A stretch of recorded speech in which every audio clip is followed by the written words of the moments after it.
ರಾಷ್ಟ್ರೀಯ ಮಟ್ಟದ ಒಂದು ಸಮ್ಮೇಳನವನ್ನು ನಾವು ಆಯೋಜನೆ ಮಾಡ್ತಾ ಇದ್ದೀವಿ. ವಿಕಸಿತ ಭಾರತ ಸುಸ್ಥಿರ ಅಭಿವೃದ್ಧಿಗೆ ಬಹುಶಿಸ್ತಿಯ ವಿಧಾನ ಅನ್ನುವಂಥ ವಿಷಯವನ್ನು ಕುರಿತು ರಾಷ್ಟ್ರೀಯ ಒಂದು ಸಮ್ಮೇಳನವನ್ನು ನಾವು ಆಯೋಜನೆ ಮಾಡ್ತಾ ಇದ್ದೀವಿ. ಸೊ ನಮ್ಮ ಸಂಸ್ಥೆಯ ಘನ ಅಧ್ಯಕ್ಷರಾಗಿರುವಂಥ ದಾಕ್ಷಾಯಣಿ ತಾಯಿಯವರ ಒಂದು ಆಶೀರ್ವಾದದಿಂದ, ದೊಡ್ಡ ಪಾಪ ಅವರ ಆಶೀರ್ವಾದದಿಂದ ಮತ್ತು ನಮ್ಮ ಸಂಸ್ಥೆಯ ಕಾರ್ಯದರ್ಶಿಗಳಾಗಿರುವಂತಹ ಶ್ರೀ ಬಸವರಾಜ ದೇಶಮುಖ್ ಅವರ ಒಂದು ಸಹಯೋಗದಿಂದ ಈ ಒಂದು ರಾಷ್ಟ್ರೀಯ ಮಟ್ಟದ ಸಮ್ಮೇಳನವನ್ನು ನಾವಿಲ್ಲಿ ಆಯೋಜನೆ ಮಾಡ್ತಾ ಇದ್ದೀವಿ.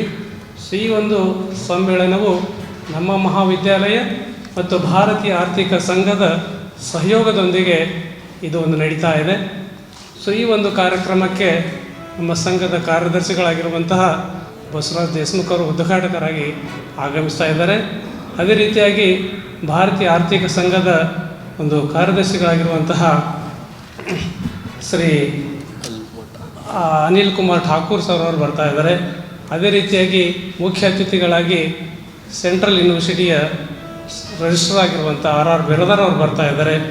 ಅದೇ ರೀತಿಯಾಗಿ ಈ ಒಂದು ಸಮ್ಮೇಳನಕ್ಕೆ ಮುಖ್ಯ ಭಾಷಣಕಾರರಾಗಿ ಕೇಂದ್ರೀಯ ವಿಶ್ವವಿದ್ಯಾಲಯ ಹೈದರಾಬಾದ್ನಿಂದ ಡಾಕ್ಟರ್ ಕೃಷ್ಣಾರೆಡ್ಡಿ ಸರ್ ಅವರು ಬರ್ತಾ ಇದ್ದಾರೆ.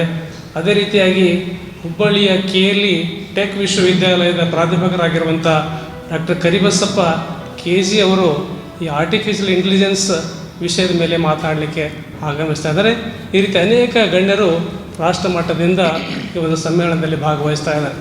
ಸೊ ಈ ಒಂದು ಸಮ್ಮೇಳನಕ್ಕೆ ನಾವು ಪೇಪರ್ಗಳನ್ನು ಕಾಲ್ ಮಾಡಿದ್ದೀವಿ. ಸುಮಾರು 60 ಜನ ಪೇಪರ್ಗಳನ್ನು ಈ ಒಂದು ಸಮ್ಮೇಳನಕ್ಕೆ ಕಳಿಸಿದ್ದಾರೆ. ಅವ್ರ ರಿಸರ್ಚ್ ಬೇಸ್ಡ್ ಆರ್ಟಿಕಲ್ಗಳಿದ್ದಾವೆ. ಸೊ ಆ ಒಂದು 60 ಜನ ತಮ್ಮ ಪೇಪರ್ಗಳನ್ನು ಆ ಒಂದು ಸಮ್ಮೇಳನದಲ್ಲಿ ಪ್ರೆಸೆಂಟ್ ಮಾಡೋರಿದ್ದಾರೆ. ಸೊ ಈ ಸಮ್ಮೇಳನವನ್ನು ಆಯೋಜನೆ ಮಾಡುವಂಥ ಮುಖ್ಯ ಉದ್ದೇಶ ಭಾರತವು ಒಂದು ವಿಕಸಿತ ರಾಷ್ಟ್ರವಾಗಿ ನಿರ್ಮಾಣವಾಗಬೇಕು. 1902 ಆಗ ಕಲಬುರಗಿಯ ಗಂಗಾನಗರದಲ್ಲಿ ಹಿಂದುಳಿದ ಸಮಾಜವನ್ನು ಒಗ್ಗೂಡಿಸುವ ದೃಷ್ಟಿಯಿಂದ ಈ ಕಾರ್ಯಕ್ರಮಕ್ಕೆ ಬಂದಂಥ ಸಂದರ್ಭದಲ್ಲಿ ಶ್ರೀ ಸಿದ್ದರಾಮಯ್ಯನವರು ಮಾನ್ಯ ತಿಪ್ಪಣ್ಣಪ್ಪ ಕಮ್ಮಕ್ನೂರವರಿಗೆ ನನ್ನ ಜೊತೆ ಇರು, ನಾನು ಮುಖ್ಯಮಂತ್ರಿಯಾದರೆ ನಿನಗೆ ಮಂತ್ರಿ ಮಾಡು ಎಂದು ಆ ಸಭೆಯಲ್ಲಿ ಘೋಷಣೆ ಮಾಡಿದರು.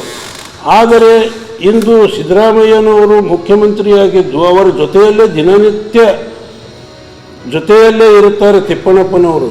ಆದರೆ ಮಂತ್ರಿ ಮಾಡುವ ಹಿಂದೆ ಹೇಳಿದ ಮಾತು ನೆನಪಿಗೆ ಬರುತ್ತಿಲ್ಲವೆನಿಸುತ್ತಿದೆ. ಕಾರಣ ನಾವು ಹಿಂದುಳಿದ ವರ್ಗದ ಜನಾಂಗದ ನಾಯಕರಾಗಿ ಕೂಲಿ ಕಬ್ಬಲಿಗ ಸಮಾಜದವರಿಗೆ ಉದ್ದೇಶಪೂರ್ವಕವಾಗಿ ನಿರ್ಲಕ್ಷಿಸುತ್ತಿರುವುದು ಕಂಡುಬರುತ್ತದೆ. ಇದೇ ನಮ್ಮ ಭಾಗದ ದಿವಂಗತ KB ಶಾಣಪ್ಪನವರಿಗೆ ದಿವಂಗತ GH ಪಟೇಲ್ ಅವರು ಮುಖ್ಯಮಂತ್ರಿಯಾಗಿದ್ದಾಗ ಕೂಡಲೇ ಅವರನ್ನು ಮಂತ್ರಿ ಮಾಡಿ ನಂತರ ವಿಧಾನ ಪರಿಷತ್ತಿನ ಸದಸ್ಯರಾಗಿ ನೇಮಕ ಮಾಡಿದರು. ಮಾನ್ಯರೇ, ವಿಶೇಷ